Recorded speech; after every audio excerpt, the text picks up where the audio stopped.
పుట్టినరోజు పుట్టినరోజు జరుపుకున్నామంటే మన జీవిత కాలంలో అన్ని వసంతాలు పూర్తయినట్టే. తిరిగి రాని రోజులు సంవత్సరంలో కాలగర్భంలో కలిసిపోతాయి. ఎన్ని పుట్టినరోజులు జరుపుకుంటే మరణానికి అంత దగ్గర అవుతున్నట్లే లెక్క. పుట్టినరోజుల్లో విశేషం ఏమీ లేదు.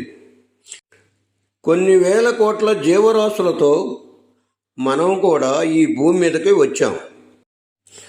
మనం పుట్టినరోజు కొన్ని జీవరాశులు పుట్టవచ్చు. పుట్టేదాన్ని ఆపలేం, పోయేదాన్ని ఆపలేం. పుట్టుక సావు మన చేతుల్లో ఉండదు. పుడితే సంతోషం, పోతే విషాదం. ఓ జీవి భూమి మీద రావటానికి మరియు రెండు జీవుల మధ్య కలయిక, సంపర్కం జరగాలి. ఇష్టమైన అయిష్టమైన కలయిక జరిగితేనే పుట్టుక సాధ్యం. ప్రేమ అదృష్టమా దురదృష్టమా? నిజమైన ప్రేమ పుట్టడానికి ఒక్క క్షణం చాలు. మర్చిపోవటానికి ఒక జీవితం పడుతుంది. ఇది ఎవరు కాదనలేని సత్యం. ప్రేమించిన వారు ఎక్కడ ఉన్నా, ఎవరితో ఉన్నా ఎప్పుడు సంతోషంగా ఉండాలని కోరుకునేది. ఎదుటివారి ఒప్పులనే కాదు, తప్పుల్ని కూడా సమానంగా స్వీకరించేది ప్రేమ. ఎంతటి త్యాగానికైనా ఒడిగట్టేది ప్రేమ. వారి సమక్షంలో మనల్ని కూడా మర్చిపోయేలా చేసేది ప్రేమ.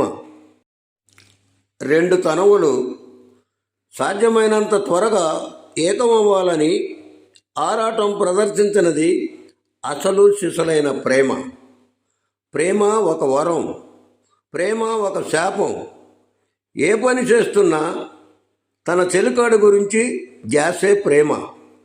తన ప్రేయసి వేరే వారితో, తోబుట్టువులు, స్నేహితులు మాట్లాడుతున్నా ఎక్కడో హృదయంలో ఎవరో మెలితిప్పినట్లు ఉంటుంది.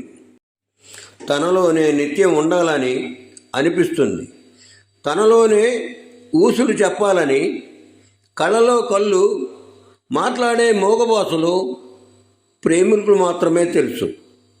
20 ఏళ్ళప్పుడు ఎంత ప్రేమ ఉందో 60 ఏళ్ళప్పుడు కూడా అదే విధంగా ఉంటుంది. తన తోడుని పల్లెత్తు మాట పడనేనది ప్రేమ.